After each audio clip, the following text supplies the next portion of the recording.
नमस्कार दोस्तों, आप सभी का जंगिड क्लासेज ऑफ अड्डा में स्वागत है। मैं हूं जितेंद्र कुमार।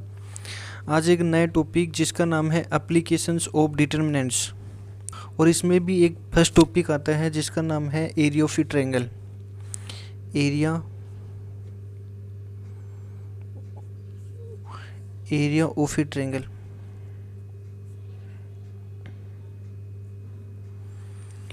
अब एरिया ऑफ ए ट्रायंगल हमने 8th क्लास में, 9th क्लास में, 10th क्लास में हमने सीखा था कि किसी भी ट्रायंगल का एरिया कैसे फाइंड कर रहे थे कि 1/2 into base into height. But हमने प्रीवियसली क्लास में हमने सीखा था किसी भी ट्रायंगल का हमें 3 वर्टिसेस गिवन हो। A means x1 comma y1, B के पॉइंट गिवन हो x2 कोमा y2 और सी के x3 कोमा y3। तब यहाँ से हम एरिया ऑफ द ट्रायंगल क्या फाइंड कर रहे थे। Area of triangle is equal to हम कर रहे थे 1/2 x1 y2 माइनस में y3 प्लस में x2 y3 माइनस में y1 प्लस में x3 और y1 माइनस में y2।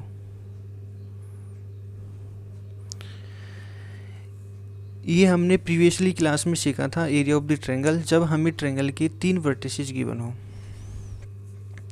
ए के पॉइंट गिवन हो, बी के पॉइंट गिवन हो और सी के पॉइंट गिवन हो। बट आज हम area of the triangles find करेंगे डिटर्मिनेंट्स मेथड। अब डिटर्मिनेंट्स मेथड्स देखो क्या कहता है हमें कि किसी भी ट्रायंगल के हमें 3 वर्टिसेस गिवन हो, तब हम एरिया ऑफ ट्रायंगल कैसे फाइंड करेंगे।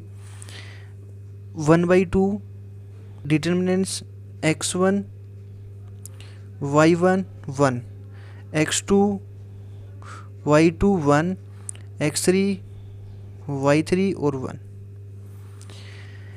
ये एरिया ऑफ द ट्रायंगल होगा। किस फॉर्म में होगा बताओ, ये किस मेथड से होगा, डिटर्मिनेंट्स मेथड से।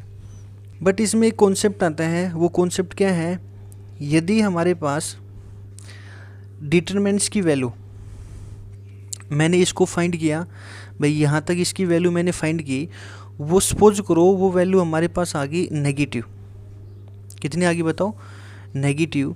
और वो भी मैं मान लेता हूँ नेगेटिव का आ गया हमारे पास 10। तो हमें तो क्या चाहिए, ये तो हमारे पास क्या आ गया बताओ, इसका डिटर्मिनेंट्स आ गया। हमें तो चाहिए क्या बताओ, एरिया ऑफ द ट्रायंगल। तो मैं area of the triangle find करूँगा, एरिया ऑफ ट्रायंगल, तो वो हमारे पास कितना आ जाएगा 10। नेगेटिव 10 था तो 10 स्क्वायर यूनिट्स। ये बात ध्यान रखनी है आपको। यदि डिटर्मिनेंट्स हमारे पास आ जाए पॉजिटिव का 10 आ जाए, तब भी हमारे पास एरिया ऑफ ट्रायंगल क्या होगा, एरिया ऑफ ट्रायंगल वो हमारे पास होगा 10 स्क्वायर यूनिट्स। ये बात समझ में आ गई। हमें दोनों केस से एरिया ऑफ ट्रायंगल क्या मिला भाई, पॉजिटिव 10 मिला। फर्स्ट केस से देखो तो पॉजिटिव 10, सेकंड केस में देखो तो पॉजिटिव 10। तो यानी कि एरिया जो होगा वो हमेशा क्या होगा, एक absolute value of A determinants होगी। और एब्सोल्यूट वैल्यू का मतलब हमें साइन को नहीं चेक करना भाई वो पॉजिटिव का 10 दे रहा था या नेगेटिव 10 दे रहा है, हमें तो उस डिटर्मिनेंट्स की वैल्यू को राइट डाउन करना है भाई। वो डिटर्मिनेंट्स हमें इसको सोल्व आउट करने के बाद वैल्यू हमें कितनी मिल रही है, किसको छोड़कर, ओनली साइन को छोड़कर। ये बात समझ में आ गई। तो so area is always taken as a positive. But इसका नेक्स्ट जो कॉन्सेप्ट है वो हमारे पास क्या है, देखो सेकंड कॉन्सेप्ट क्या कहता है, if the area of a triangle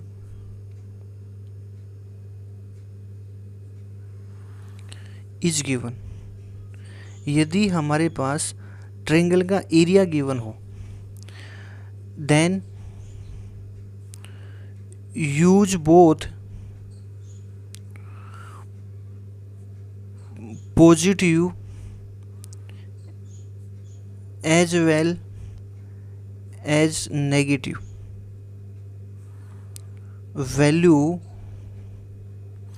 values for calculation. ये बात आपको ध्यान रखनी, यदि हमारे पास area of a triangle given हो तब हमें वो जो एरिया ऑफ ट्रायंगल है उसकी हमें दोनों वैल्यू यूज करनी है, पॉजिटिव भी और नेगेटिव भी, जब हम कैलकुलेशन करेंगे तब। जैसे मैं कोई एग्जांपल लेट करूं, आपको अच्छी तरीके से समझ में आ जाएगा। इसमें कह रहा है,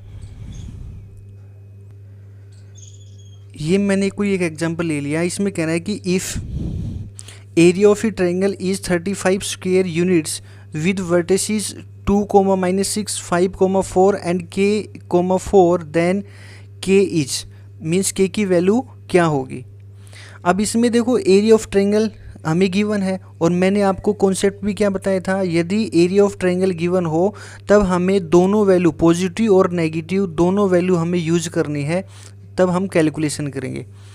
तो आइए, क्योंकि हमें सबसे पहले पता है कि area of triangle is equal to 1/2 x1 y1 1 x2 y2 और 1 और x3 y3 और 1।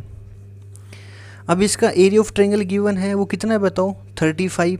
लेकिन वो 35 हम पॉजिटिव का भी यूज करेंगे और नेगेटिव का, बराबर 1/2 और x1 कितना है हमारे पास 2, x1 कितना है 2, y1 कितना है -6 और फिर 1, x2 कितना है बताओ 5, y2 4 फिर 1, उसके बाद x3 कितना है बताओ 3, x3 कितना है बताओ k, सॉरी कितना है k, और y3 कितना है 4 और ये कितना है बताओ 1। अब इसकी कैलकुलेशन करते हैं। कैलकुलेशन कैसी होगी देखो भाई, अब इसको मैं ऐसे ले सकता हूँ, देयरफॉर 1/2 भाई 1/2 और 2 -6 1 5 4 1 k 4 और 1 इज इक्वल टू में प्लस माइनस का 35। अब 1/2 ये 2 इधर मल्टीप्लाई होगा कितना हो जाएगा बताओ, तो इधर क्या बच जाएगा 2 -6 1 5 4 1 k 4 और 1 is equal two plus minus का 70। अब बताओ 3/3 का डिटरमिनेंट्स कैसे निकाले थे, आप हमेशा हर एक क्वेश्चन को ज़्यादातर आप एक्सपेंडिंग अलोंग R1 से कर रहे थे, तो यहाँ भी एक्सपेंडिंग अलोंग क्या कर लोगे बताओ R1। तो पहले मैंने 2 ले लिया, 2 के अलोंग रो और कॉलम को एलिमिनेट कर दो, तो जैसे आप एलिमिनेट करो कितना आ जाएगा 4 माइनस में 4, फिर पॉजिटिव का 6 हो जाएगा, क्योंकि मैंने बताया था प्लस माइनस क्या होता है बताओ प्लस, तो ये प्लस का 6 हो गया, और इस 6 के अलोंग रो और कॉलम को एलिमिनेट करोगे तो आपके पास आ जाएगा 5 माइनस में k प्लस में 1, और 1 के अलोंग रो और कॉलम को एलिमिनेट करोगे कितना आ जाएगा 20 माइनस में 4k और इज इक्वल टू में प्लस माइनस का 70। तो बताओ ये कितना हो गया 0, 0 को 2 से करोगे 0, 6 को इसे करोगे 6 पंजू 30 माइनस में 6k प्लस में 20 माइनस का 4k is equal two plus minus का 70। अब बताओ -6k -4k तो माइनस की 10k, 30 + 20 प्लस का 50 is equal two plus minus का 70। एक बार तो आप पॉजिटिव लेके चलो, -10k प्लस में 50 इज इक्वल टू 70, तो माइनस का 10k is equal to 70 minus का 50, तो ये आ जाएगा माइनस का 10k इज इक्वल टू 20 और k इज इक्वल टू आ जाएगा -2। और एक बार आप इसकी नेगेटिव वैल्यू लेके चलोगे तो नेगेटिव में क्या आ जाएगा बताओ, माइनस का 10k प्लस का 50 इज इक्वल टू माइनस का 70, तो माइनस का 10k इज इक्वल टू हो गया -70 माइनस का 50 इज इक्वल टू कितना हो जाएगा माइनस का 120, तो माइनस का 10k is equal to minus का 120, माइनस से माइनस क्या हो गया कैंसिल आउट, तो k इज इक्वल टू 0 से 0 कितना जाएगा बताओ 12। तो यहाँ से हमारे पास के की वैल्यू क्या आ गई बताओ। एक तो के इजक्वल टू हमारे पास आ गया -2 और एक के इजक्वल टू कितना आ गया बताओ 12। ये हमारे क्या हो जाएंगे बताओ इसके आंसर। तो आपको ऐसी टाइप का क्वेश्चन मिले कि हमें किसी भी ट्रायंगल का क्या गिवन हो बताओ, एरिया गिवन हो, तब हमें क्या करना है कि वो एरिया हमें नेगेटिव भी लेके चलना है और पॉजिटिव भी। चलो इसके बाद अगला कॉन्सेप्ट देखते हैं।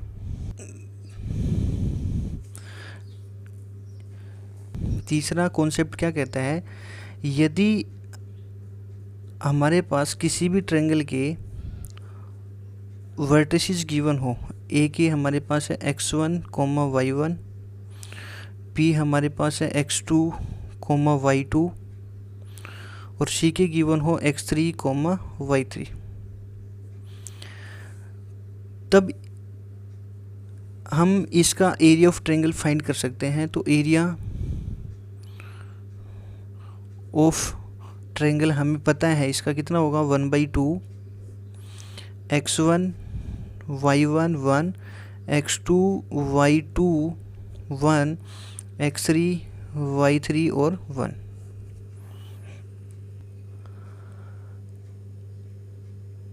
अब मान के चलो ये तीनों point A B C are कैसे होते हैं हमारे पास कोलिनियर। कोलिनियर का मतलब को का मतलब एक और लीनियर का मतलब लाइन। ऐसे पॉइंट्स जो हमारे पास एक लाइन के ऊपर हो तो उसका मतलब क्या होता है कोलिनियर। जैसे ये हमारे पास एक लाइन है, इस लाइन ये मैंने ए पॉइंट मान लिया जो है x1, y1, ये मैंने बी पॉइंट मान लिया ये है हमारे पास x2, y2 और ये मान के चलो मैंने सी पॉइंट मान लिया x3, y3। अब ये तीनों पॉइंट्स हमारे पास कैसे बताओ कोलिनियर। और ध्यान रखना कोलिनियर पॉइंट से बनने वाले ट्रायंगल का एरिया भी कितना होगा बताओ 0 होगा। क्या बताया मैंने, कोलिनियर पॉइंट से बनने वाले ट्रायंगल का एरिया कितना होता है 0। तो मैं अब एरिया ऑफ द ट्रायंगल कितना हो जाएगा 0। तो हमारे पास क्या बच जाएगा 1/2 x1 y1 1 x2 y2 1 और x3 y3 1 और बराबर क्या रख लोगे बताओ 0, क्योंकि कोलिनियर पॉइंट से बनने वाले ट्रायंगल का एरिया कितना होता है बताओ 0। तो बराबर क्या रख लोगे 0। तो हमारे पास 1/2 इधर जाएगा कितना हो जाएगा बताओ, ये 1/2 इधर जाके 0। तो x1 y1 1 x2 y2 1 और x3 y3 और 1 बराबर क्या रख लोगे बताओ 0। यदि हमें चेक करना है कि 3 पॉइंट्स आर कोलिनियर, तो अब उस ट्रायंगल का एरिया है ना वो किसके बराबर आना चाहिए बताओ 0 के बराबर, तभी वो पॉइंट्स आर क्या होंगे बताओ कोलिनियर। इसके बाद एक नया कॉन्सेप्ट और आता है इसमें।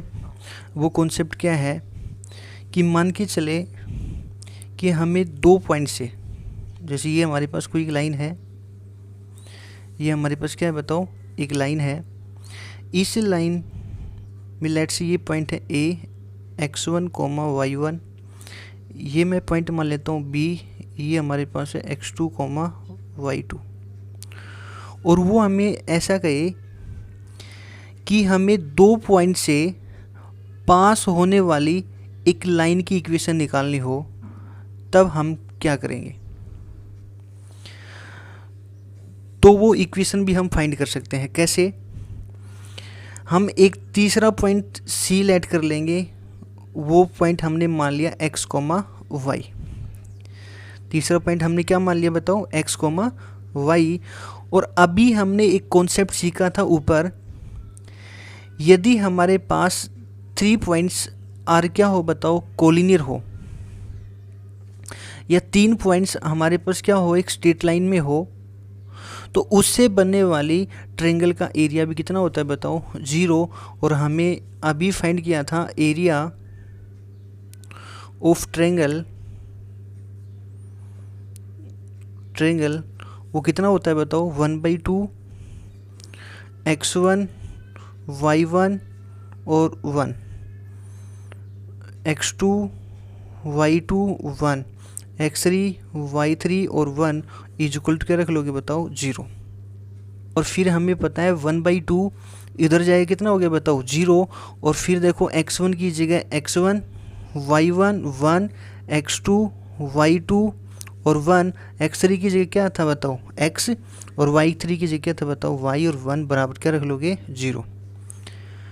तो आपको ध्यान रखना है, यदि हमारे पास क्वेश्चंस क्या पूछे कि हमें 2 पॉइंट से पास होने वाली एक लाइन की इक्वेशन पूछे, तो आप एक सी पॉइंट लेट कर लोगे और फिर वो ए बी सी एक स्ट्रेट लाइन में हो जाएंगे। और ए बी सी एक स्ट्रेट लाइन है या ए बी सी एक कोलिनियर है, उससे बनने वाली ट्रायंगल का एरिया कितना होता है बताओ 0। तब हम x1 y1 1, x2 y2 1, x y1 बराबर क्या रख लेंगे 0। फिर इसके बाद हम क्या करेंगे, इसका डिटरमिनेंट्स फाइंड करेंगे, बराबर 0 रखेंगे। तो हमें कैलकुलेशन किस में मिलेगी बताओ x और y में, और वो हमें क्या मिल जाएगी बताओ 2 पॉइंट से पास होने वाली एक लाइन की इक्वेशन।